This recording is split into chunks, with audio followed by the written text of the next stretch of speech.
Ayan, lumilipad sila. Ayan. Naririnig nyo ba yung may bell? Ayan. Yan yung purpose niyan kaya may bell. Para alam mo na pagpaparating na sila.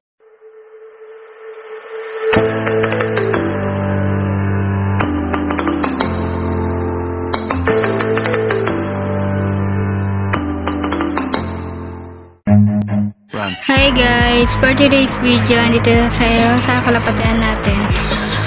Ayan pala yung mga kalapati natin nahagis. Ayan, may bell sila guys. Kung nakikita nyo, ayun o. Para pag hinagas naririnig natin kung malapit na sila o pauwi na. Ayan, dalawa natin puti.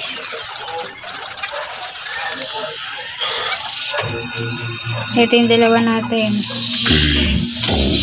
Hindi pa ito kumakain kaya ilalabas natin. Ayan guys, so naririnig nyo ba yun? May bell yan. Ayan guys, nakawala natin.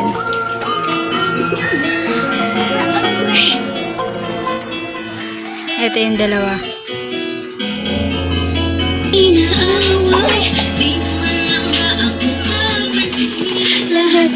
Ayan yung dalawa natin. Sumilipad na yung kaso dito lang. Ito pala guys yung bago nating kitchen, dalawa. Ito. Ayan, pasensya na kayo kung maingay kasi may nagsa-sound trip. Ayan guys, malaki na rin. Hindi yan magkapatid. Nakita nyo may ibang kulay. Ayan.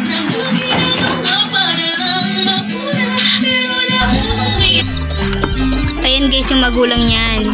Ayan. Kakulay niya, di ba?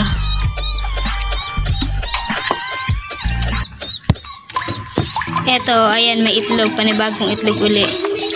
Yung nagka-itlog siya dyan, nabasag. Hindi rin mapipisa. Sana ito mapisana.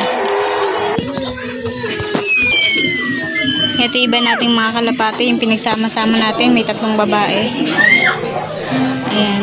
Bali, 6 sila dito guys. Kita nyo naman. Ayan yung kalapati natin putik. Kung nakikita nyo guys. Ayan, lumilipad sila. Ayan.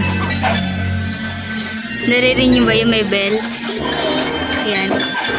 Yan yung purpose niyan kaya may bell. Para alam mo na pagpaparating na sila. Ito yung dalawa natin. No?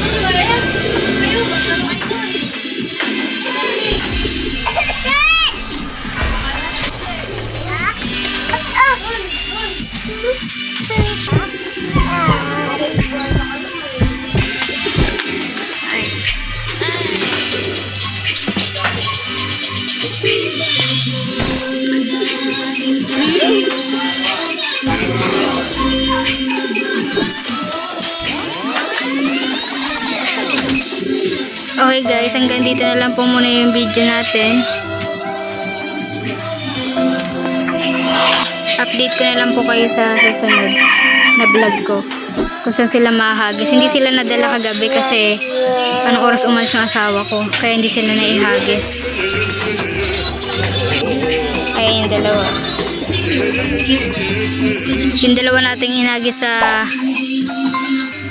Pagbilao, Quezon, hindi na nakabalik case eh.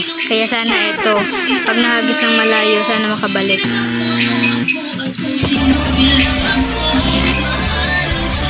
Ganito na lang guys.